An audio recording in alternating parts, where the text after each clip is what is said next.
We are talking about our favourite centre-back partnerships in Premier League history as Tommy Alderweireld has left Spurs, and so that partnership, Toby Vertonghen, for me was up there, maybe potentially in my top 5. I think he's in my top 5. And Goughie was having this little chat, and there's so many good partnerships. There's been so many brilliant ones, and I'm sure people are going to come on and give us some of their favourites. Get your calls in on that, 08717 22 3344. But who is your number one best centre-back partnership?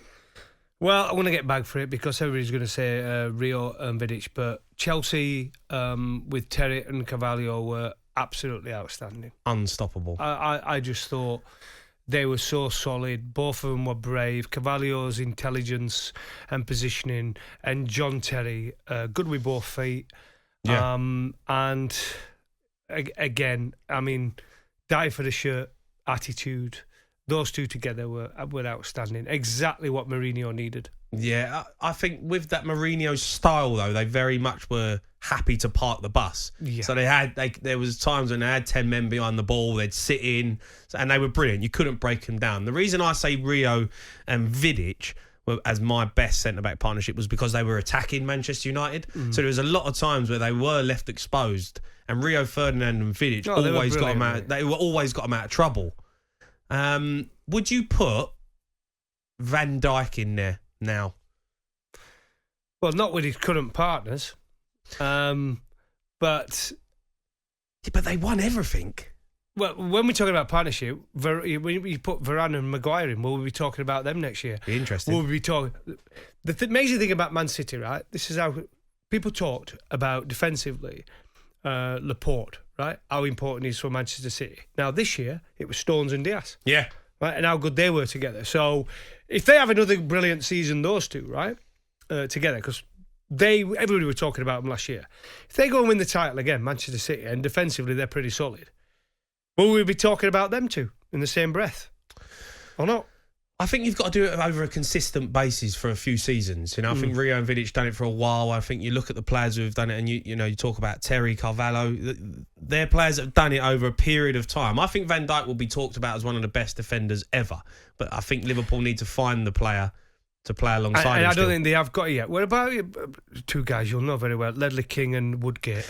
How good were them two? I played with them, and Ledley King and Woodgate would have been up there 1,000,000% if they weren't injured all the time. Both of them injured. Because both of them were always injured. Dawson had to come in. And Dawson was a great centre-half. And did they ever... Well. It was indeed. Did they ever train? Because Ledley King only trained on Fridays or Thursdays. So Ledley King, no, he'd just come out on a Friday. Sometimes he didn't even... He'd come out on a Friday and he would do the warm-up, and they would spend the rest of the week on the physio bed, but he'd come out, do the warm-up, do a bit of passing, and then he would start on the Saturday, captain, be the best player. That's how good he was. That is amazing, that, isn't it? Amazing. He used to do that. I mean, so what did he do? All his training was non-impact. It was sitting just down on a bike and swimming. And yeah, we had... but how did he have that fitness? I think he was very naturally fit, and he was just so gifted and at reading the game. You know, and Jonathan Woodgate was brilliant at that. And Jonathan Woodgate wasn't, I would say, blessed with pace, but his reading of the game, he always drop off, didn't he? Yeah, drop off early. Yeah, always anticipated the danger. Always anticipated where it was. Very good in the air, good on the ball. They were a great partnership, but they're just injury-wise, they just always struggled. Ledley King you could never rely on him to always be fit, but when he was fit, one of the best centre-halves in the league. And we've got to talk about Arsenal. I know they've had some good centre-half pairing as well, haven't they? They had some good ones, whether it be Adams, whether it be Bow, whether it be Keown, whether it be Campbell. They were pretty special as well. You've got to put Arsenal into that bracket. Defensively, they were solid. Yeah, absolutely. Well, let's get Paul, who's a Leicester fan. Paul, good evening. Who's your favourite centre-back partnership? Good evening. Good evening, both. Anyway, great show. Thanks, mate. I think you've got to put it into the mix, even though it was such a standout season. Wes Morgan, Robert Huth, that season, okay, Canty did all the stuff, but at the back, they were superb. We got Huth in the back end of the season before when we're going down. He was superb. Wes Morgan, a free transfer. I think we went. Don't quote me on this. You know when we was conceding goals around the area, we went, let's have a clean sheet. The back end of that season, January, February, I think we went about 800 minutes without conceding. We went 1-0, 1-0, 1-0 all the time. And they were superb. We conceded 36 goals that season. Yeah, I mean, my question would be, Paul, is did they do it again? Was they consistent enough when you're talking about the best? Well, no, because they nearly got relegated the season after. Well, no. They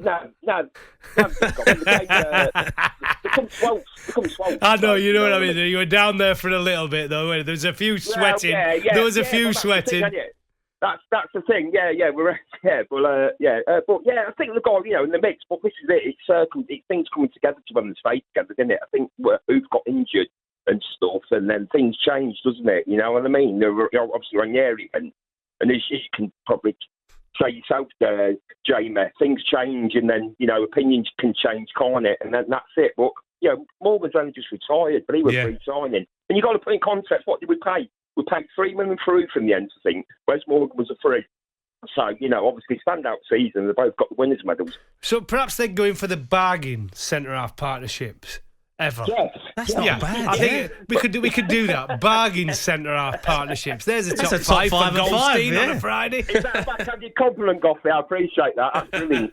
Well, they were, but listen, I mean, those two, absolute bargains. I'm totally with you, mate. They won a few goals as well. They got a few goals. Remember, Ruth scoring at Spurs 1-0 on a Tuesday night, and Wes Morgan got some goals as well. So, they weren't. So, great stuff. All right, top man, Paul. Thanks for your call. Cheers. Keep your calls coming on your favourite Premier League centre-back partnerships, and we'll get you on before the end of the show. You're listening to Drive on talkSPORT with me, Jamie O'Hara, and Darren Gough.